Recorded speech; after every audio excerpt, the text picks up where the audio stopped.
कि जाने से पहले आप सबके साथ भोजन करेंगे और आखिर में पूर्ण होने के बाद हम जितना एक दूसरे से इंटरैक्ट कर पाए उसका इंतजार सबको रहेगा। लेकिन अब आखिरी सेशन की बारी आ चुकी है। दिल्ली के मुख्यमंत्री अरविंद केजरीवाल और ये सेशन होस्ट करने के लिए राजदीप सरदेसाई, तालियों के साथ स्वागत कीजिए।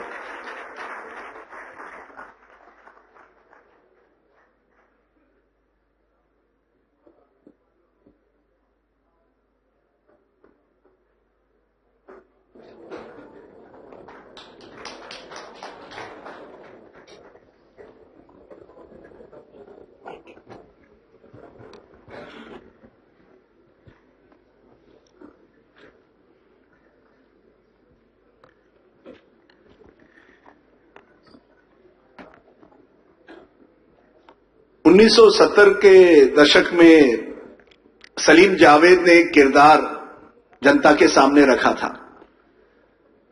Angry young man. वो सिनेमा में था। अगर आप पॉलिटिक्स में, राजनीति में कोई एंग्री यंग मैन देखना चाहे 2016 में, तो वो मेरे बगल में बैठे हुए हैं दिल्ली के मुख्यमंत्री और आम आदमी पार्टी के नेता अरविंद केजरीवाल। उनको तालियों से स्वागत कीजिए।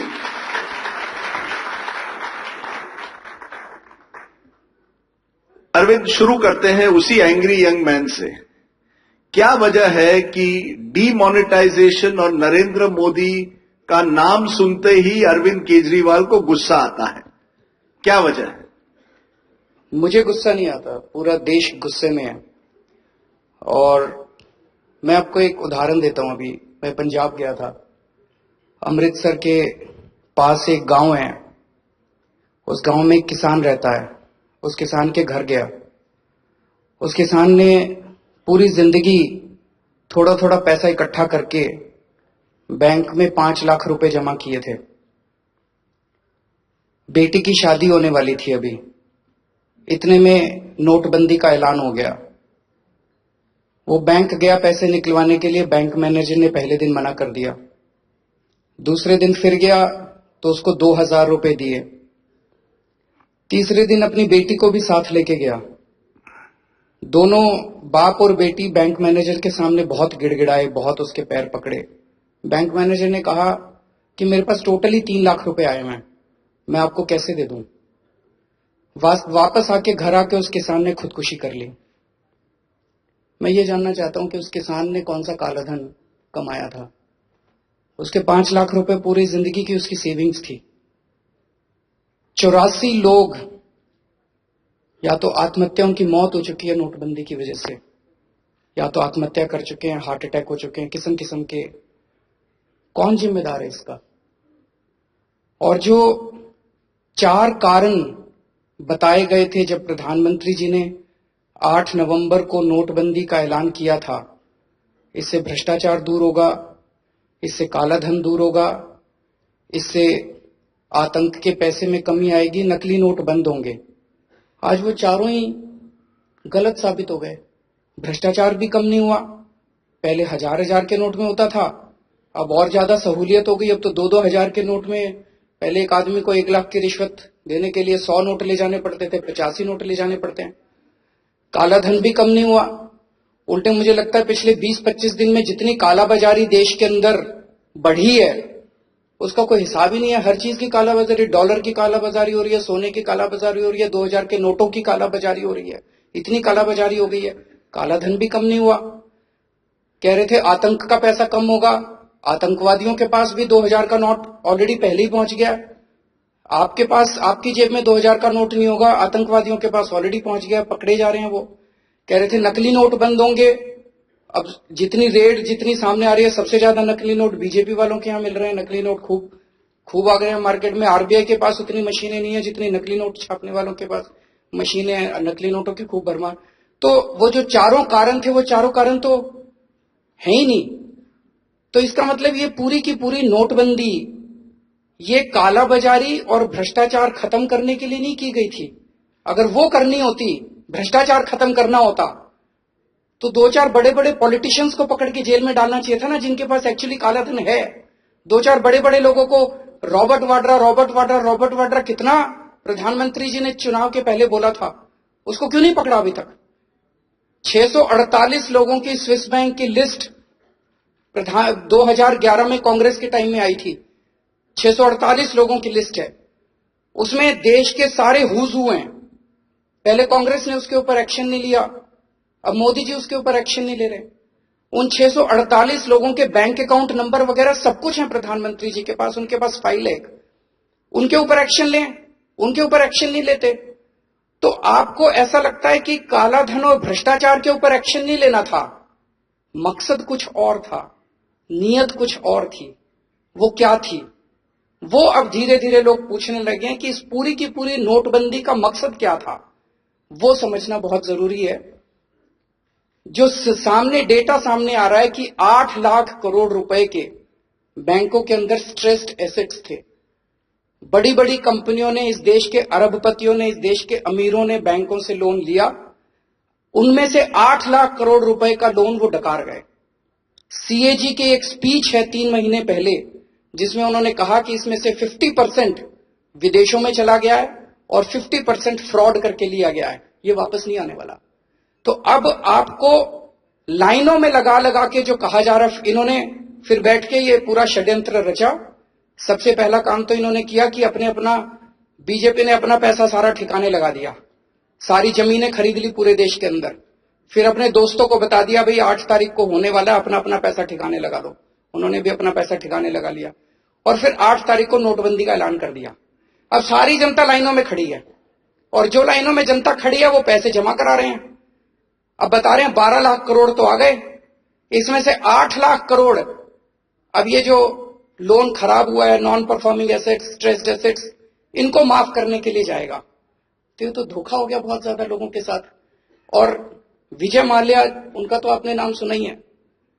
विजय माल्या जी, उनके ऊपर 8,000 करोड़ रुपए का लोन था, 9,000 करोड़ का लोन था, और एक दिन उनको देश से भगा दिया। कह रहे हैं पता नहीं चला।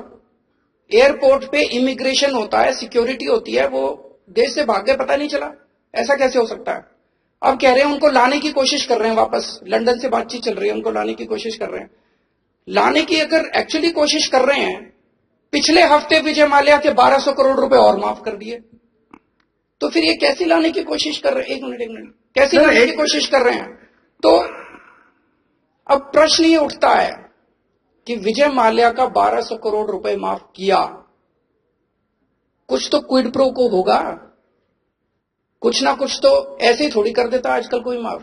विजय माल्या के लोन्स माफ नहीं हुए हैं, राइट ऑफ हुए हैं। वो एक अकाउंट से दूसरे अकाउंट में गए हैं। सरकार ने साफ कहा ये पार्लियामेंट में कि वो लोन्स माफ नहीं हुए हैं, वो केवल बैंकिंग सिस्टम में एक अकाउंट से दूसरे अकाउंट, राइट ऑफ अभी तक नहीं हुए। एक पॉइंट पे आते हैं, हमें आता है। एक मिनट, एक पॉइंट पे आते हैं। आपने विजय माल्या का मामला उठाया, मैं और 2 मामले पहले मैंने सोचा कि आपको मैं पूरा कर लूं। मैं नहीं, आपको मैं पूरा करने दूंगा, विजय माल्या को क्योंकि आपने किसी व्यक्ति के बारे में कुछ कहा है, इसलिए मुझे लगा कि मुझे रिस्पॉन्स करना चाहिए। आप बताइए। विजय माल्या का आपने कहा कि एक एंट्री करी है, लोन माफ नहीं किया है। मेरा मोदी जी से निवेदन है कि इस देश के सारे किसानों की भी वही एंट्री कर दो जो एंट्री आपने इनकी करी है। इस देश में जितने लोगों ने कार का लोन ले रखा है, एक किश्त अगर कार के लोन की वो हो जाए, बाउंसर भेज देते हैं। मैं पूछना चाहता हूं विजय माल्या के पास कितनी बार बाउंसर भेजे थे? आप जितने लोगों ने कार के लोन ले रखे हैं सबकी यही वाली एंट्री कर दो जो आप एंट्री कह रहे हो। मेरे को तो समझ नहीं आता है वेविंग होता है कि राइट ऑफ होता है। यही वाली एंट्री, आप इंडियन रेवेन्यू सर्विस और टैक्स ऑफिसर रहे हो, आप जानते हो एंट्री क्या होती है और क्या राइट ऑफ होता है। इसीलिए मैं बोल रहा हूं, बेवकूफ बना रहे हैं वो हमको। यही वाली एंट्री किसानों की कर दो, जिन्होंने घरों के लोन ले रखे हैं, बेचारों ने, छोटे छोटे आदमी, मिडिल क्लास के लोग घर बनाने के लिए लोन लेते हैं, उनकी सबकी यही वाली एंट्री कर दो जो एंट्री आपने विजय माल्या की करी है। उनके लिए तो बाउंसर जाते हैं और विजय माल्या के लिए हवाई जहाज जाता है उनको लंदन छोड़ने के लिए, तो ये नहीं चलेगा। तो एक मन में प्रश्न उठता है। देखिए, मेरे मोदी जी से 100 मतभेद हो सकते हैं, लेकिन एक चीज है जो मैं हमेशा समझता था कि मोदी जी ईमानदार हैं। लेकिन अभी पिछले दिनों में ये जो सहारा और बिड़ला की डायरीज आई हैं, आज वो डायरीज लेके आया हूं मैं।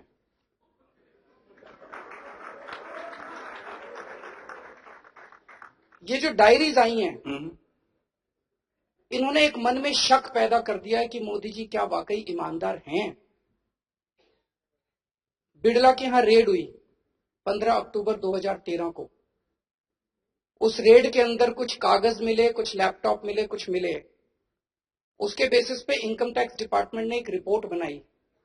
ये मेरी नहीं है, ये इनकम टैक्स डिपार्टमेंट की रिपोर्ट है, ऑफिशियल रिपोर्ट है इनकम टैक्स डिपार्टमेंट की। इसको अप्रेजल रिपोर्ट बोलते हैं। ये भी सुप्रीम कोर्ट के सामने गया था और सुप्रीम कोर्ट ने कहा that this evidence is not good enough, is not credible. आप नॉन क्रेडिबल एविडेंस ला रहे हैं, ये सुप्रीम कोर्ट ने कहा जब प्रशांत भूषण कोर्ट के सामने गए थे। अभी तो हियरिंग चल रही है, यानी मैटर सब जुडिस है। आप आज लोगों के सामने ये रख रहे हैं। मेरा ये कहना है कि कुछ चीज तो लेने दो, आप इतनी हड़बड़ी क्यों कर रहे हैं? नहीं, कोई हड़बड़ी नहीं है। मैं बिल्कुल शांत, तो फिर आपको मैं बड़ा शांत स्वभाव का व्यक्ति हूं। तो शांत रखो थोड़ा सा फिर। मैं जनता के सामने केवल फैक्ट्स रख रहा हूं। ये सुप्रीम कोर्ट के सामने ये मामला उठा है और वहां सुप्रीम कोर्ट ने कहा कि this evidence does not stand in a court of law. मेरा कहना है कि लैपटॉप मिला, उस लैपटॉप के अंदर एक एंट्री थी। वो एंट्री में उनके बिड़ला के यहां एक लैपटॉप मिला, उसमें एंट्री है 2013 की। 2013 में मोदी जी गुजरात के सीएम थे। इसमें लिखा Gujarat CM 25 crore 12 done rest question mark. मतलब गुजरात सीएम को 25 करोड़ देने हैं, 12 दे चुके और बाकी हैं। अब ये सही है कि गलत है मैं नहीं कह रहा, मैं भी इनकम टैक्स डिपार्टमेंट था, उसके बाद जांच होती है। पर जांच तो होती है। 2 साल हो गए, इसकी जांच दबा दी गई, इसकी जांच नहीं होने दी गई। उसमें फिर शक होता है कहीं ये एंट्री ठीक तो नहीं है। नहीं तो ये लोग मेरे ऊपर इतने आरोप लगाते हैं, रोज कुछ ना कुछ आरोप लगाते रहते हैं। जब भी मेरे ऊपर आरोप लगता है मैं कहता हूं जांच करा लो। हमारे 15 एमएलए के ऊपर आरोप लगे, हमने कहा जांच करा लो, क्योंकि डर नहीं था, हमने कुछ किया नहीं था। अगर आपको डर नहीं था तो जांच कराते। उसी तरह से सहारा के यहां रेड हुई 22 नवंबर 2014 को। उस कमरे से, जो सहारा के यहां रेड हुई, इस कमरे से 130 करोड़ रुपए का कैश मिला। वहीं से कुछ कागज मिले, वो कागज मैं लेके आया हूं। इस कागज पे असिस्टेंट कमिश्नर इनकम टैक्स के साइन है, इसमें सहारा के रिप्रेजेंटेटिव के साइन है और 2 गवाहों के साइन है। इस कागज में लिखा है कि कितना पैसा किस किस पॉलिटिशियन को गया। मैं थोड़ा सा पढ़ के सुना देता हूं। अरविंद, हमने शुरू 2 मिनट दे दो मेरे को। चलिए,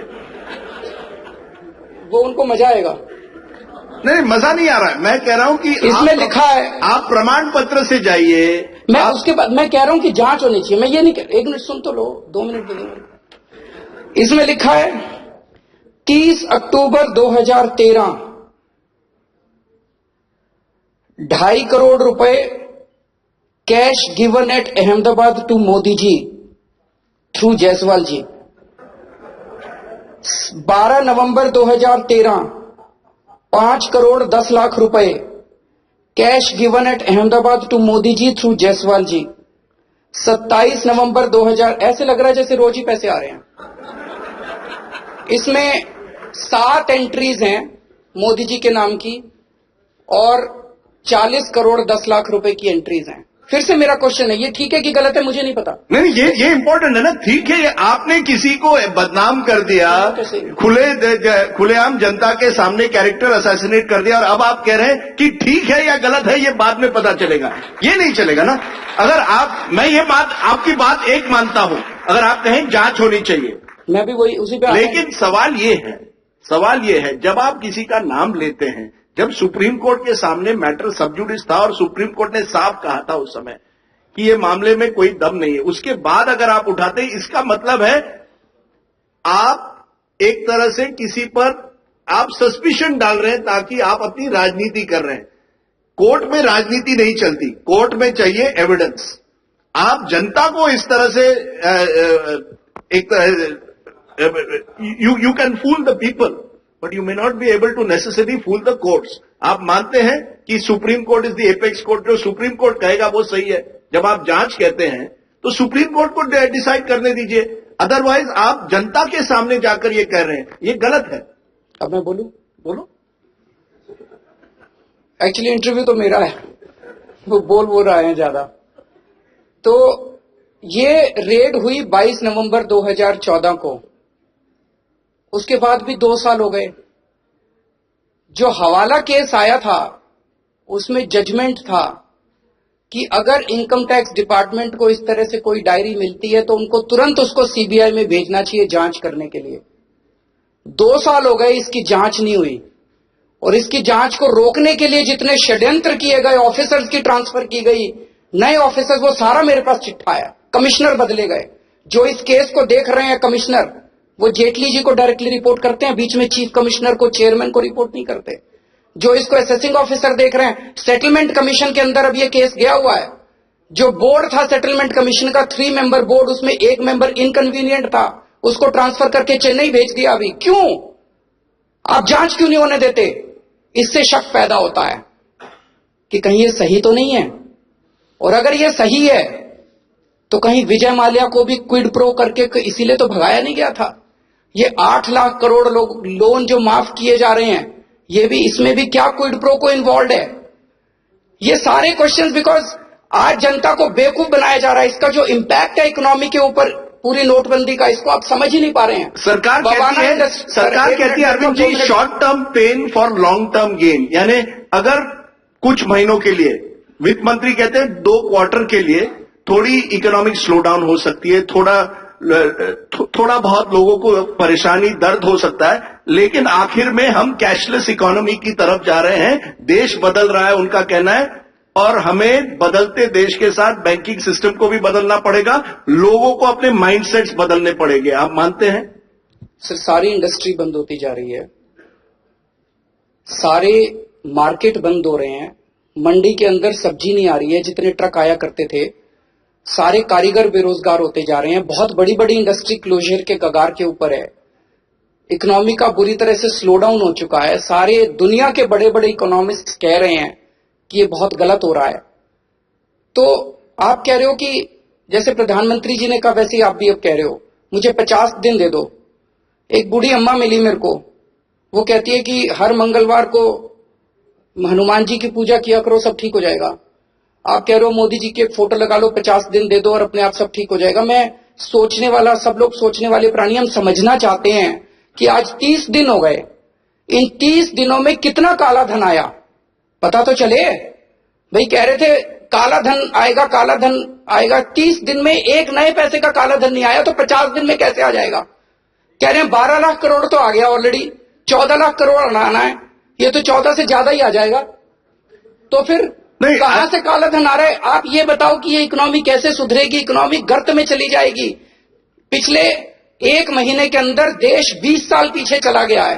लोगों का जो डिस्ट्रेस है उसको आप समझ ही नहीं पा रहे हो। मैं ये आपसे पूछ रहा हूं कि आप कह रहे हैं कि आप कालाबाजारी के खिलाफ हैं, आप ब्लैक मनी। एक मिनट सुन लीजिए मेरी बात। अच्छा, डिस्टर्ब मत कीजिए बीच में, आप बीच में टोकिए मत, मुझे बोल लेने दीजिए, फिर मैं आपको बोल लेने दूंगा। यानी आम आदमी पूरी तरह से नेता बन गया है। Let that be the rule of the game. अब मोदी जी ने कहा था, गोवा के अंदर स्पीच दी थी, 1 लाख इनकम टैक्स ऑफिसर्स को भर्ती करेंगे। अब आपको कह दिया सोना भी नहीं रखना। अब आपके घर में 1 लाख इनकम टैक्स ऑफिसर्स को एम्प्लॉय किए, घर घर में रेड मारेंगे, आपकी अलमारियों को आके देखेंगे कि किस औरत ने कितने गहने रख रखे हैं, किस औरत ने कितना जेवर रख रखा है। इनको बड़े बड़े अमीरों के, अंबानी अडानी के यहाँ सोना नहीं दिखाई देता, वहां पे इनकम टैक्स की रेट आज तक नहीं पड़ी। ये सारी इनकम टैक्स की रेट हमारे ही घर में पड़ेगी। मेरे को अभी मैं गया था उत्तर प्रदेश, एक आदमी मिला, कहता है जी मैं 30 साल से बीजेपी को वोट देता आया हूं और पक्का कट्टर बीजेपी का समर्थक है हमारी फैमिली। बुजुर्ग आदमी है, कहता है मैं मरूंगा, अपने बच्चों को कह के मरूंगा, काले कुत्ते को वोट दे देना, बीजेपी को वोट मत देना इस बार। मैं भी कई जगह गया, लाइन में गया, कैश क्यूज में था। कई लोगों ने मुझसे कहा, हाँ जो हुआ है दिक्कत हो रही है, लेकिन कुछ ना कुछ अच्छा होगा, कि हम भी चाहते हैं कि काला धन कम हो, उन जो अमीर हैं उनका जो काला धन है वो कम हो जाए। यानी कहीं ना कहीं लोग अभी तक मोदी जी को 50 दिन के लिए कम से कम बेनिफिट ऑफ डाउट देने के लिए तैयार है। आप तो 50 दिन दे दीजिए, आप तो एंटी करप्शन के कैंपेनर हैं, आप कालाबाजारी के खिलाफ हैं। तो अगर प्रधानमंत्री कह रहे हैं कि मैं कालाबाजारी के खिलाफ ये स्टेप ले रहा हूं, आप कम से कम उनको 50 दिन तो दे 100 दीजिए। दिन ले लो सर, 50 क्यों, 100 ले लो, ये देश ही नहीं बचेगा सर। आप मेरे को समझा तो दो थोड़ा सा कि आप भी तो समझदार हो। ये पहली अच्छी बात, आपने कुछ तो कॉम्प्लीमेंट दे आप दिया। मेरे चलिए, को समझा तो दो 50 दिन में कैसे बदलेगा देश, क्या होने वाला है जो अभी तक नहीं हुआ। जैसे 30 दिन हो गए, अभी तक जो नहीं हुआ वो अगले 20 दिन में क्या क्या होने वाला है। प्रधानमंत्री का कहना है कि जैसे मैंने कहा, you are finding it difficult. नहीं नहीं, बिल्कुल नहीं, बिल्कुल नहीं, कैशलेस इकोनॉमी बनानी है। ऐसे बनती है कैशलेस इकोनॉमी। पहले जब 8 तारीख को उन्होंने कहा था तब कैशलेस इकोनॉमी नहीं कहा था, तब उन्होंने काला धन और भ्रष्टाचार कहा था। Now they are changing goal posts, अब वो कैशलेस इकोनॉमी बोल रहे हैं। और आज वो रेवेन्यू सेक्रेटरी का स्टेटमेंट था अखबारों के अंदर कि सारा पैसा आ जाएगा तो बैंकिंग चैनल के अंदर। अब कुछ तो बोलना है सर इनको, अपनी स्किन बचाने के लिए फेस सेवर कुछ तो चाहिए। कैशलेस इकोनॉमी करने के 100 तरीके हैं सर, आपको लोगों को लाइन में लगाने के लिए। चलिए आप दीजिए, अगर आप कहते हैं कि कैशलेस इकोनॉमी बनाने के लिए 100 तरीके हैं, आप कहते हैं कि कालाबाजारी के खिलाफ आप एक तरह से लड़ाई लड़ना चाहते हैं, आप एंटी करप्शन कैंपेनर हैं, आप इस ऑडियंस या व्यूअर को बताइए, अगर आप प्रधानमंत्री होते आप क्या करते। बड़ा आसान होता है विपक्ष में रहना और बार बार किसी को कहना कि ये गलत है वो गलत है। एक चीज आज बताइए जो आप करते अगर आप प्रधानमंत्री होते। आप भी कालाबाजारी के खिलाफ है सर। 49 दिन में हमने दिल्ली में करके दिखाया था। 49 दिन के अंदर जब पहली बार हमारी सरकार बनी थी, दिल्ली के अंदर भ्रष्टाचार लगभग खत्म हो गया था। 32 अफसरों को 1 महीने के अंदर हमने, जिनके खिलाफ शिकायत आई उनको पकड़ के जेल में डाला। ऊपर से नीचे तक मैसेज चला गया कि अब देश के अंदर, दिल्ली के अंदर भ्रष्टाचार बर्दाश्त नहीं किया जाएगा। जो लोग चोरी कर रहे हैं उनको पकड़िए तो सही। चलो रॉबर्ट वाड्रा को ही पकड़ लीजिए, उसके नाम पे चुनाव जीते हैं मोदी जी, उसको भी नहीं पकड़ रहे। सोनिया गांधी, किसी को तो पकड़ो यार। अपने उधर शिवराज सिंह चौहान व्यापम स्कैम में इन्वॉल्व है, उनको पकड़ो। 2-4 को बड़े लोगों को पकड़ के जेल में डालोगे तभी तो। हांगकांग ने अपना भ्रष्टाचार खत्म किया था, कैसे खत्म किया था? डिमोनेटाइजेशन करके नहीं किया था। 70s के अंदर हांगकांग में इससे भी ज्यादा भ्रष्टाचार था जो हमारे देश में है। उन्होंने एक बारी के अंदर जैसे ही कोई कंप्लेंट आती थी, they set up a commission called independent commission against corruption on the lines of Lokpal bill, और उन्होंने उसको पूरी पावर दे दी। जो किसी के पास करप्शन की शिकायत आती थी उनके पास, वो तुरंत उसके ऊपर एक्शन लेते थे, स्ट्रिक्ट एक्शन लेते थे। Certainty and swiftness of punishment. आप एक्शन लेना चालू करो। देखो अभी उन्होंने क्या किया, 2000 रुपए नोट, 1000 की बजाय 2000। तो पैसे लेने वाला भी वहीं, पैसे देने वाला भी वहीं।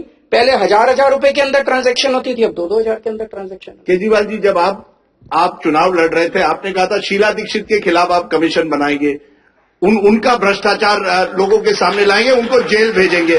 क्या हुआ उसका? नहीं, ये जो मैं कह रहा हूं उसी तरह से बीजेपी ने कहा था कि हम रॉबर्ट वाड्रा के खिलाफ कार्रवाई करेंगे, उनको जेल भेजेंगे, नहीं भेजा। आपने भी कहा था ना शीला दीक्षित को आप जेल भेजेंगे, क्या हुआ? बता। 1.5 साल हो गए। बहुत अच्छा पूछा आपने। 2 साल होने आए। 49 दिन की जब हमारी सरकार थी, एंटी करप्शन ब्रांच हमारे पास थी। उस दौरान हमने 4 FIR दर्ज की थी शीला दीक्षित जी के खिलाफ, कॉमनवेल्थ गेम्स के घोटालों की और दिल्ली जल बोर्ड के घोटालों की। 49 दिन के बाद हमारी सरकार गिर गई। प्रेसिडेंट्स रूल था। प्रेसिडेंट्स रूल के दौरान सरकार मोदी जी के अंडर में थी। उस दौरान ये फाइलें बंद करके अलमारी के अंदर दबा दी गई, कुछ नहीं किया। हमारी सरकार दोबारा आई, 3 महीने हमारे पास एंटी करप्शन ब्रांच रही। उसके अंदर इनको समन करना, उनके एविडेंस इकट्ठा करना शुरू ही किया था हम लोगों ने।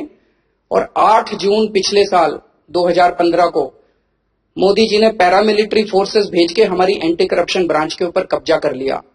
अब जो 4 FIR हमने की थी वो मोदी जी की अलमारी में है, मेरी अलमारी में नहीं है। अब वो मोदी जी को एक्शन लेना। आप मेरे को आज एंटी करप्शन ब्रांच दिलवा दो मोदी जी से, 1 महीने के अंदर एक्शन ना ले लो तो आप देख लेना। यानी एक तरह से आज आप मान रहे हैं कि दिल्ली के मुख्यमंत्री के पास कोई ताकत नहीं है, दिल्ली का मुख्यमंत्री जो है कुछ नहीं कर सकता। क्या यही वजह है आपने निर्णय लिया है दिल्ली छोड़ दो, अब चलते हैं पंजाब, गोवा, गुजरात? क्योंकि आपने कहा था जब आप चुनाव लड़े थे तो आपने कहा था 5 साल केजरीवाल, यानी दिल्ली में आप 5 साल तक रहेंगे। अब लगता है आपको दिल्ली से या तो मोह भंग हो गया है या तो जो कोर्ट के ऑर्डर के बाद आपको लगता है कि यहां मैं कुछ नहीं कर सकता, चलो पंजाब ट्राई करते हैं, गुजरात ट्राई करते हैं, गोवा ट्राई करते हैं। सर, पिछले 1.5 साल के अंदर पूरा देश देख रहा है कि किस तरह से केंद्र सरकार ने दिल्ली की सरकार को हर कदम के ऊपर अड़चन अड़ाई है। कोई काम नहीं करने दे रहे, लेकिन उसके बावजूद जब मैं मुख्यमंत्री बना, दिल्ली में सबसे महंगी बिजली पूरे देश के अंदर दिल्ली में थी। आज सबसे सस्ती बिजली पूरे देश के अंदर दिल्ली में है। कर नहीं रहे थे, करने नहीं दे रहे थे ये लोग। इनसे लड़ लड़के बिजली सस्ती करा ली हम लोगों ने। हमने कहा था 20,000 लीटर पानी मुफ्त देंगे। आज 20,000 लीटर पानी हर परिवार को हर महीने मुफ्त मिलता है। करने नहीं दे रहे थे ये लोग। इनसे लड़ लड़के पानी मुफ्त करा लिया। 263 कॉलोनीज के अंदर 1 साल के अंदर पानी की पाइपलाइन बिछा दी है। पिछले 10 साल में इतनी पानी की पाइपलाइन नहीं बिछी थी। संगम विहार में, द्वारका के अंदर पानी की पाइपलाइन बिछा दी है। करने नहीं दे रहे थे लोग। इनसे लड़ के काम किया हम लोगों ने। तो बहुत सारे काम हुए हैं दिल्ली के अंदर। मोहल्ला क्लिनिक, पूरी दुनिया के अंदर मोहल्ला क्लिनिक की तारीफ हो रही है। अब 106 मोहल्ला क्लिनिक बन गए हैं। 1000 मोहल्ला क्लिनिक इस 31 दिसंबर तक का टारगेट था। एलजी साहब फाइल लेके बैठे हुए, क्लियर नहीं कर रहे, लेकिन कराएंगे उनसे लड़ना पड़ेगा। तो एक जो आप लोग मेरे को बोल लेने दो यार, इंटरव्यू मेरा है।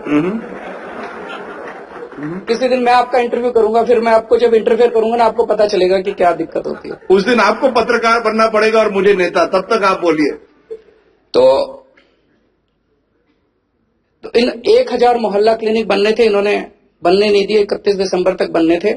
उसी तरह से हर चीज के अंदर ये लोग टांग अड़ा रहे हैं। जो एक मीडिया माहौल क्रिएट करता है कि केजरीवाल लड़ता बहुत है, मैं अपने लिए नहीं लड़ता।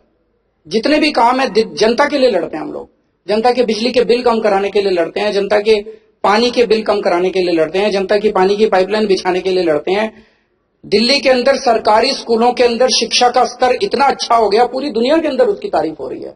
हेल्थ, एजुकेशन, दिल्ली के जितने सरकारी अस्पताल हैं, सारे सरकारी अस्पतालों के अंदर दवाइयां, टेस्ट सब मुफ्त कर दिए गए हैं। लेकिन अरविंद जी ये काम करने के लिए आपको लोगों के साथ काम करना पड़ेगा। गडकरी जी है या गडकरी जी की मैं बहुत तारीफ करता हूं। आपने उनके साथ उनके नहीं, एक जमाने में आपने कहा था कि वो भ्रष्ट थे, उन्होंने आपके खिलाफ डेफेमेशन सूट भी किया है।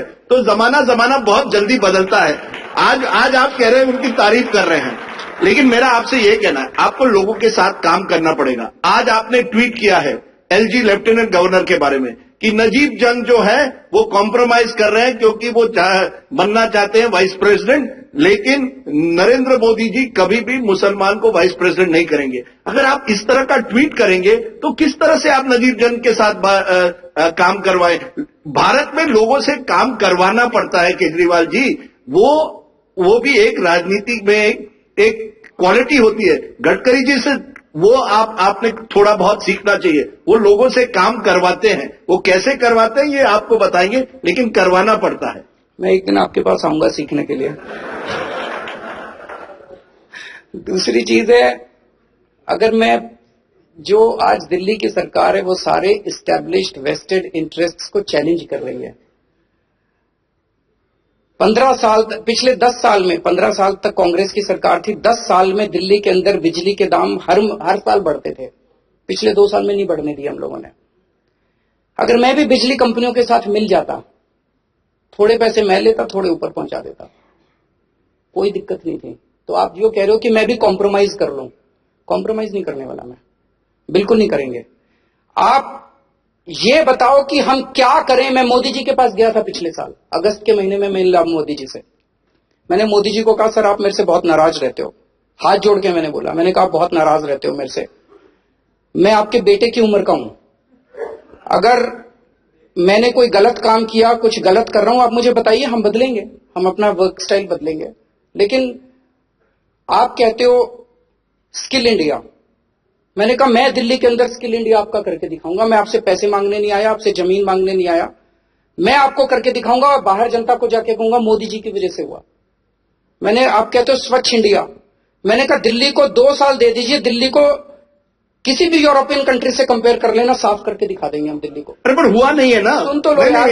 नहीं, आपने स्वच्छता की बात की, ये सुन तो लो। पॉल्यूशन हो, ड्रेनेज हो, सैनिटेशन बात नहीं सुनने हो, अनऑथराइज स्लम्स हो दिल्ली में, वो आज बड़े हैं। राजदीप ये नहीं चलेगा, या तो आप मेरी बात सुनो। नहीं, क्योंकि आपने स्वच्छ भारत की बात की, स्वच्छ दिल्ली की बात की। आपने मेरी बात पूरी नहीं सुनी। चलिए बोलिए। आपको सुनने की क्षमता होनी चाहिए, अदरवाइज ये कोई मजाक नहीं है। नहीं, आप बताइए। हम सीरियस इंटरव्यू कर रहे हैं, है ना। तो बीच बीच में अगर आपको इंटरफेयर करना है तो कोई फायदा नहीं है। नहीं, आप मुझे इंटिमिडेट करना चाहते हैं, ये गलत है। नहीं, मैं इंटिमिडेट किस तरह से कर रहा हूं? तो मैंने उनको कहा, मैंने कहा स्वच्छ इंडिया मैं करके दिखाऊंगा आपको, लेकिन आपसे मैं एक ही चीज मांगने आया हूं कि ये रोज रोज का केंद्र सरकार और एलजी का जो इंटरफेरेंस है, इसको बंद करा दीजिए। मैं आपसे और कुछ नहीं चाहता, और मैं बाहर जाके आपकी तारीफ करूंगा। वो नहीं माने। अब आप मुझे ये बताइए कि मैं क्या करूं जिससे कि वो खुश हो जाएं? आप बता दीजिए। उनके कई मंत्री ऐसे हैं जिनके साथ हमारे बहुत अच्छे संबंध हैं। गडकरी जी, मतलब वो बेचारे कल उनको डांट पड़ जाएगी फिर। नहीं, वो एक ऐसे मंत्री है जो मोदी जी से नहीं डरते। नहीं, पर मेरा ये कहना है कि वो जो जब से हम दिल्ली के अंदर 67 सीट जीते हैं, तब से आज मैं सुन रहा था आपके यहाँ रवि शंकर प्रसाद जी कह के गए कि we have wasted the mandate. I think they have not respected the mandate, they should learn to respect the mandate. वो जब से वो 30 जो है वो 67 सीटों वाली वो भूले नहीं है वो। और दूसरी चीज, मैं आज चैलेंज करता हूं, बीजेपी रूल्ड किसी भी स्टेट के किसी भी मुख्यमंत्री को बुला लीजिए आज इस प्रोग्राम में। जितना काम शिवराज सिंह चौहान ने 15 साल में किया, उससे ज्यादा काम हमने 1.5 साल के अंदर दिल्ली में करके दिखा दिया है। तो जितना काम उन्होंने, तो फिर क्यों ये परसेप्शन बनी है कि अरविंद केजरीवाल जो है लड़ता बहुत है, और उन्होंने दिल्ली मॉडल ऑफ गवर्नेंस जो प्रॉमिस की थी उस पर वो अमल नहीं रहे? क्या है? पर आप मीडिया को दोष देंगे इसके लिए? सर, हम तो बताया मैंने, बिजली के दाम कम करिए, पानी के दाम कम किए, पानी की पाइपलाइन बिछाई, हम लोगों ने स्कूल एजुकेशन में जो काम किया उसकी पूरी दुनिया में कई एमएलए के खिलाफ करप्शन के चार्जेस बने हैं, कई आपके एमएलए के खिलाफ और भी गंभीर आरोप लगे हैं। और एलजी का ये भी कहना है, पिछले हफ्ते उन्होंने कहा 99% ऑफ द केसेस में मैं बिल्कुल इंटरफेयर नहीं करता, 1% में ज्यादा से ज्यादा करता हूं। वो तो गलत बोल रहे हैं, मैं दिखा दूंगा, फाइलें दिखा दूंगा।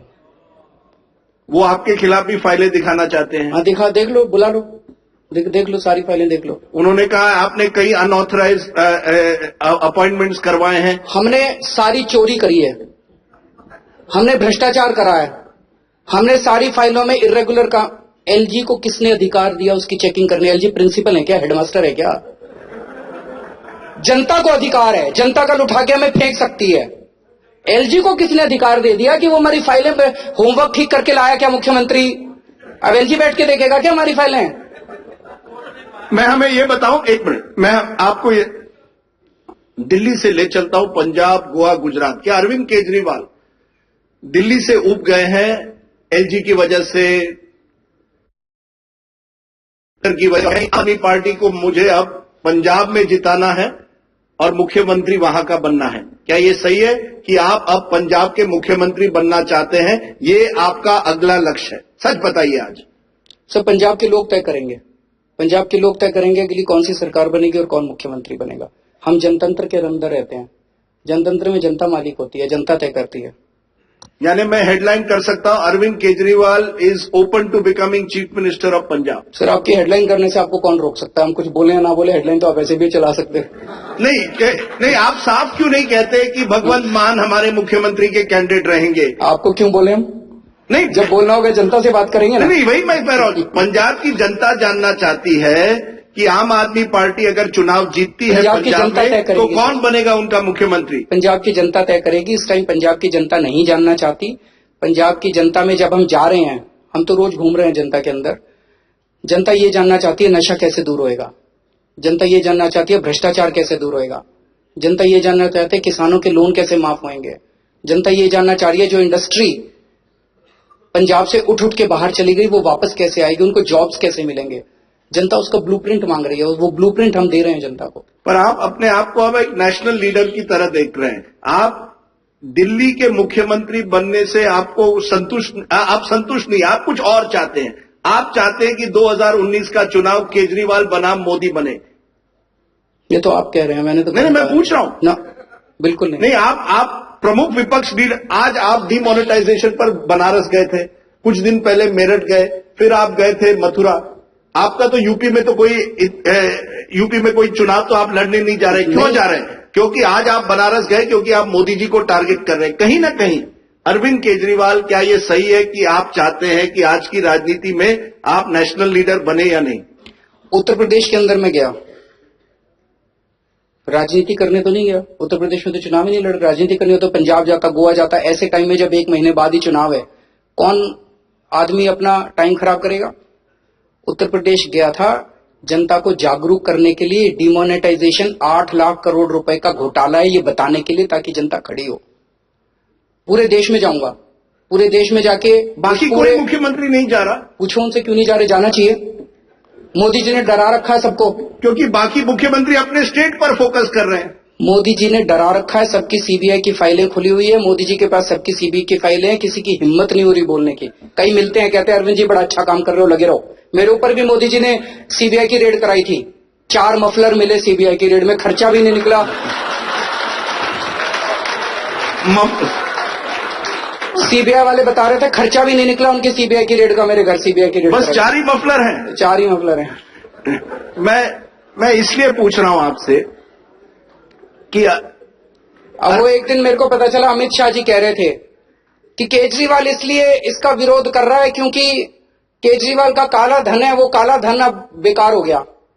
अरे अमित शाह जी, आप तो आजकल सीबीआई के हेड हैं, आपने सीबीआई की रेड कराई हमारे यहाँ और कुछ भी नहीं मिला आपको। काला धन इतना था मेरे पास, आपको मिला ही नहीं, सीबीआई निकम्मी हो गई।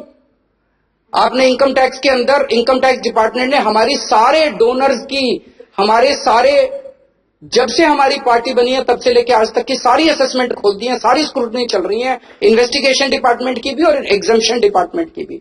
आपने हमारी सारी जांच करा ली, दिल्ली पुलिस से करा ली, एनफोर्समेंट डायरेक्टोरेट से करा ली, पुलिस से, इनकम टैक्स डिपार्टमेंट से करा ली, सीबीआई से करा ली, कुछ नहीं, ढेला नहीं मिला हम लोगों के खिलाफ। इसीलिए हम लोग आज आवाज उठा पा रहे हैं, क्योंकि हमारे कोई लीगेसी, हमारी कोई वो नहीं है, लायबिलिटी नहीं है। पर ये 8 लाख घोटाला आप बार बार कह रहे हैं, घोटाला कहां है? पूर्व प्रधानमंत्री मनमोहन सिंह भी कहते हैं लूट एंड प्लंडर, ये कहां है? आपकी बात चलो मान ली कि प्लानिंग अच्छी होनी चाहिए थी, लोगों को कुछ हद तक काफी परेशानी हो रही है, शायद इकोनॉमिक स्लोडाउन भी हो, लेकिन जब आप कहते हैं घोटाला, 8 लाख करोड़ का घोटाला, तब आपने प्रमाण देने चाहिए, नहीं तो कहां है ये घोटाला? मैं बता तो रहा हूं, 8 लाख करोड़ रुपए बहुत बड़े बड़े अमीर लोगों ने, जो मोदी जी के दोस्त हैं, उन्होंने डकार लिए बैंकों के। वो पैसा अब बैंक खाली हो गए, उसमें से 1,14,000 करोड़ रुपए तो मोदी जी ने माफ कर दिए।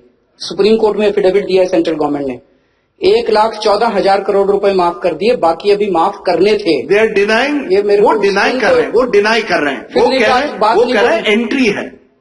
तो सबकी एंट्री करा दो ना यार, आप किसानों की भी यही वाली एंट्री करा दो ना, जो एंट्री इनकी करा रहे हो।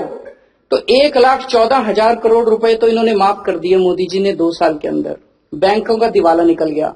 तो अब ये सबको लाइनों में लगा दिया, सारे लाइनों में लगे हुए, सारे पैसे जमा कर रहे हैं। जो पैसे लोग जमा कर रहे हैं उस पैसे से अब 8 लाख करोड़ रुपए इन लोगों का लोन माफ होगा। 1 मिनट, अब जब इनसे पूछा गया कि भाई 1,14,000 करोड़ रुपए तुमने क्यों माफ किए, तो कहते कांग्रेस भी करती थी। अरे इसीलिए तो कांग्रेस को निकाला था, तुमने भी वही धंधा शुरू कर दिया, ये तो ठीक नहीं है। एक आखिरी सवाल और फिर मैं जनता से कुछ 2-3 सवाल लूंगा, लेकिन यह है कि अरविंद केजरीवाल 2011 में नेशनल सीन पर उभरते हैं as an anti corruption campaigner Anna Hazare के साथ। आज वही अन्ना हजारे डिमोनेटाइजेशन का समर्थन कर रहे हैं। आज कहीं ना कहीं क्या आपको लगता है कि जो आपने जो एक इमेज बनाई थी अन्ना के साथ, वो आज इमेज बदल गई है? लोग कहते हैं अरविंद केजरीवाल भी उसी तरह का नेता है, जर्नलिस्टों को इंटरव्यू में कहता है मेरी बात सुनिए। कहीं ना कहीं एक बदलाव आया है, आम आदमी खास आदमी बन गया है। आज मैं देखता हूं लाल बत्ती लेकर 3-4 गाड़ियां होती है, आपके भी साथ साथ सिक्योरिटी होती है। अरविंद केजरीवाल जो आम आदमी था, आज वो खास आदमी बन गया है। पहली चीज तो मैं कोई लाल बत्ती की गाड़ी नहीं रखता, ये आपकी गलतफहमी है। और दिल्ली सरकार के अंदर हमने कैबिनेट ने डिसीजन लिया, दिल्ली सरकार का कोई ऑफिसर कोई मंत्री लाल बत्ती की गाड़ी नहीं रखता. It has been banned in Delhi government. Number one. There are 3 or 4 cars. There's a convoy of cars that follows you with red lights. Ankit can correct me if I'm wrong, but there is a convoy of cars that follows you everywhere. I don't think so. नहीं कोई लाल बत्ती की गाड़ी, कोई लाल बत्ती की गाड़ी. चलिए, we will dispute this on another day. But आप कह रहे हैं कि आप वही आम आदमी है जो 2011 के कैंपेनर थे. अन्ना खुद डिमोनेटाइजेशन का समर्थन. मतलब आपका डिस्कोर्स ये है कि जो डिमोनेटाइजेशन का समर्थन करे वो एंटी करप्शन, जो इसके खिलाफ बोले वो anti national. Is that Rajdeep Sardesai discourse? नहीं, राजदीप सरदेसाई का डिस्कोर्स क्या हो? अब आप मैं तो पूछ रहा हूँ. आज आपको सवाल जवाब देना है. मैं जवाब ये डिस्कोर्स बड़ा खतरनाक है कि जो नोटबंदी के खिलाफ, नोटबंदी देश का सबसे, कांग्रेस ने 2 लाख करोड़ का स्कैम किया 2G में, 2 लाख करोड़ रुपए का किया कोयले में. इन्होंने तो पहली बार में छक्का मारा 8 लाख करोड़ रुपए का. Congress should learn something from him. तो अगर 8 लाख करोड़ रुपए के घोटाले के खिलाफ आप बोलो तो you are supporting corruption, you are supporting black money, you are anti national. आपको जो बोलना है आप लोग बोल लीजिए. जो गलत काम है हम गलत काम को गलत बोलेंगे. सारा देश गुस्से में है जब हम जनता के बीच में जा रहे हैं. इतनी जनता क्यों आ रही है हमारी रैलीज के अंदर? वो तो प्रधानमंत्री की रैलीज में भी आती है जनता. प्रधानमंत्री की रैलीज, प्रधानमंत्री कहते हैं कि ज्यादातर 90% लोग मेरे साथ हैं. वो तो अब चुनावों में पता चल जाएगा कौन किसके साथ है. लेकिन चुनाव अलग बात है. आप भी थोड़ा सा सोच के देखिए, जो जिस तरह से इकोनॉमी का सत्यानाश होने वाला है. मैंने इसके बारे में बहुत सोचा है. अगर the only option that we have today is to roll it back, even if the prime minister is adamant कि मुझे करना ही है, तो फिर सोच समझ के कर लो. लेकिन इस वक्त जब आपके पास नोट की सप्लाई नहीं है, वो ये भी बताने को तैयार नहीं है कि कब तक नोट आएंगे. 50 दिन के बाद, चलो 1 जनवरी से क्या हमें ये सुविधा मिल जाएगी कि हम अपने बैंक में जाके जितना नोट निकलवाना चाहें अपना निकलवा सकते हैं? They are not willing to commit that. वो लोग कह रहे हैं, पहले बोले 2 हफ्ते में ठीक हो जाएगा, फिर बोले 50 दिन में ठीक हो जाएगा. अब जेटली जी कह रहे हैं कि 2 से 3 क्वार्टर लग सकते हैं सप्लाई ठीक होने में. 2 से 3 क्वार्टर सप्लाई, कैश की सप्लाई ठीक होने में लग गए. देश का क्या हाल होगा 2 से 3 क्वार्टर्स के अंदर? 6 से 9 महीने के अंदर सारी इंडस्ट्री बंद हो जाएगी क्या? अन्ना को क्या कहोगे आप उनसे बात कीजिए. मैं बात करूंगा उनसे, उनको समझाएंगे सारा. किसी ने, मुझे लगता है, बात नहीं की उनसे. आपको लगता है अन्ना को किसी ने मिसलीड किया है? मैं बात करता हूं उनसे. Doctor, okay, just one question from mister Gadkari. आपके पुराने दुश्मन थे, अब एक तरह से आज आपने कहा है वो आप उनका आदर करते हैं. क्या करते हैं? आपने कहा कि you respect him. Gadkari ji, आज क्या कहेंगे आप केजरीवाल जी को? देखिए, मैं जो कहना था मेरी बातों में कह चुका हूं. मैं तो केवल सुनने के लिए आया हूं. मैं उनके बातों से सहमत नहीं, पर मैं कोई क्वेश्चन नहीं करना चाहता. नहीं, क्या नहीं आप उनकी बातों से सहमत है डिमोनेटाइजेशन? नहीं हूं, ये मैंने बताया. सहमत नहीं. क्यों नहीं? आज उन्होंने जो कहा है वो कह रहे हैं नहीं, क्योंकि आप अच्छी तरह से जमीनी हकीकत जानते हो. क्या ये सही है कि स्मॉल एंड मीडियम इंटरप्राइजेस को नुकसान पहुंच सकता है, इकोनॉमिक स्लो डाउन हो सकता है? ये इनका कहना. ये कह रहे हैं 8 लाख करोड़ का घोटाला है. ये जो घोटाला जो शब्द यूज कर रहे हैं, जरा आप प्लीज उनको यहां ही देखो, यही बहस खत्म करते हैं. घोटाला का अर्थ यह होता है कि कोई पैसा दबाता है, कोई भ्रष्टाचार करता है. पैसा तो बैंकों में जमा हुआ है. और ये बात तो ऐसा है कि मैं ये मानता हूं कि ये निर्णय जो है, इसके कारण आज थोड़ी बहुत तकलीफ है, ये सच है. दिन ब दिन वो कम होती जा रही है. जो पहले सप्ताह में थी वो आज नहीं है. और बहुत ईमानदारी के इंटेंशन से प्रधानमंत्री जी ने और हमने सबने मिलकर देश के हित में और भविष्य में देश के लिए इकोनॉमी और आगे जाए, इसको ध्यान में रखकर ये निर्णय किया है. इसको थोड़ा समय लगेगा. जो तकलीफें है वो प्रधानमंत्री ने 50 दिन मांगे हैं. अब मुझे लगता है 50 दिन तो रुकिए, और 50 दिन के बाद अगर उसके परिणाम अगर नहीं आते तो जो कह सकते हो कहेंगे. आप कह रहे हैं 50 दिन के बाद अगर परिणाम अच्छे नहीं आए तो फिर? मेरा बिल्कुल विश्वास है कि रोज हर सप्ताह में स्थिति बदल रही है. नए नोट आ रहे हैं और परिस्थितियां बदलेगी. मैं भगवान से दुआ करता हूं कि जो मैं बोल रहा हूं वो गलत हो, और भगवान से दुआ करता हूं कि 50 दिन में सब कुछ ठीक हो जाए. बिकॉज ये बहुत बड़ी बात है, राजनीति से ऊपर उठ के देश की बात है. अगर 50 दिन में सब कुछ ठीक हो जाता है तो बहुत अच्छा होगा. It will be very good if something good happens in 50 days. और अगर नहीं हुआ तो आप क्या आंदोलन करेंगे? सर मैं क्या करूंगा वो बहुत छोटी चीज है, देश कहां जाएगा ये सोचिए। आखिर में अरविंद केजरीवाल, ये जो आपकी जो छवि बनी है एंटी करप्शन कैंपेनर, क्या आपको लगता है राजनीति में आने के बाद उसमें कहीं ना कहीं क्वेश्चन मार्क लगा है? नहीं, क्योंकि राजनीति में आपको कॉम्प्रोमाइज करना पड़ता है। क्या आज अरविंद केजरीवाल कह सकते हैं कि जब चुनाव होता है तो आप कैश में कभी भी आपने किसी भी कैंडिडेट आपके कैंडिडेट ने कैश में नोट नहीं दिया? क्या आप कह रहे हैं कि पूरी तरह से आपके पार्टी का कोई भी ऐसा व्यक्ति नहीं है जो करप्शन में इन्वॉल्व नहीं है? सच बात यह है कि हर राजनीतिक दल में कुछ न कुछ कमियां है। क्या आप समझते हैं बाकी सब दुनिया चोर है, बस मैं ही एक अरविंद केजरीवाल हूं जो भ्रष्टाचार में से बिल्कुल अलग हूं? क्या ये हम सब, मीडिया भी भ्रष्ट है? आपने कुछ मीडिया वालों को कहा है कोई दलाल होता है, कोई कई शब्द आपने मीडिया वालों के खिलाफ भी यूज किए। क्या ये ऑडियंस, ये व्यूअर समझे कि केवल अरविंद केजरीवाल एक व्यक्ति है जो इस पूरे राजनीतिक दलों में ईमानदार है, बाकी हम सब भ्रष्ट हैं? मैंने ऐसा नहीं कहा कभी नहीं कहा। No. मैंने ऐसे कभी नहीं कहा कि मैं अकेला ईमानदार हूं, बाकी सब। आपने इतना लंबा क्वेश्चन पूछा, उसमें कई सारे क्वेश्चंस थे। मैं अब सोच रहा हूं कि कहां से शुरू करें, कहां से अंत करें। लेकिन पहली चीज तो ये कि भ्रष्टाचार के खिलाफ जो आंदोलन हुआ उसमें से निकले हम लोग। आज कुछ भी हो, आप ये कह सकते हो केजरीवाल लड़ता बहुत है, केजरीवाल चप्पल क्यों पहनता है, मफलर क्यों पहनता है, फलाना ढिमका। कोई ये नहीं कहता कि हम लोग बेईमान हैं। इस बात से तो हमारे धुर विरोधी भी मानते हैं कि ये लोग ईमानदार हैं। नंबर एक, जितना हमारे दिल्ली सरकार में दायरे में चीजें आती थी, जब तक एंटी करप्शन ब्रांच हमारे पास थी, हमने कड़क एक्शन लिया भ्रष्टाचार के खिलाफ। अब वो नहीं है, लेकिन दिल्ली सरकार के जो काम है, जैसे मैं उदाहरण देता हूं, एक फ्लाईओवर बना, 325 करोड़ का बनना था, हमने 200 करोड़ के अंदर पूरा कर दिया, पैसा बचाया उसके अंदर। आज तक कभी भारत के इतिहास में ऐसा नहीं हुआ। अभी 5 फ्लाईओवर कंप्लीट हुए हैं, पांचों में मिला के 350 करोड़ रुपए बचा लिए हम लोगों ने। कभी मेरे को आपने इतना लंबा बोला, अब मेरे को नजीब जंग ने इशारों में कहा है कि कई करप्शन के स्कैंडल्स आम आदमी पार्टी के भी हैं, वो भी जनता के सामने एक न एक दिन निकल आएंगे। करो ना फिर, नजीब जंग तो रोज हमारे खिलाफ केस करते हैं, और कर दो केस। हमारे जब भी एक मंत्री के खिलाफ भ्रष्टाचार का केस निकला था, जब उसने किसी ने मेरे को एसएमएस किया एक दिन कि आपका मंत्री 6 लाख रुपए की रिश्वत मांग रहा है। मीडिया को नहीं पता था, विपक्षी पार्टियों को भी नहीं पता था। मैंने उसको कहा सबूत भेजो, उसने मेरे को एक रिकॉर्डिंग भेजी, रिकॉर्डिंग मैंने सुनी और हमारा मंत्री उसमें 6 लाख रुपए मांग रहा था। अगर कोई और पार्टी होती, उस एसएमएस करने वाले को बुलाती और कहती यार थोड़े से तू रख ले, चुप हो जा। हमने ऐसा नहीं किया।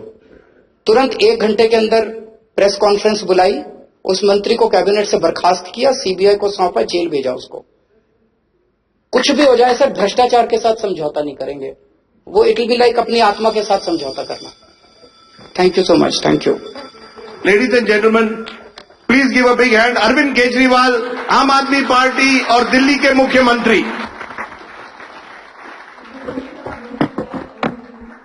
मैं अपने मैनेजिंग एडिटर सुप्रिया प्रसाद जी से गुजारिश करूंगी कि हमारी तरफ से धन्यवाद स्वरूप एक छोटी सी भेंट स्वीकार करें।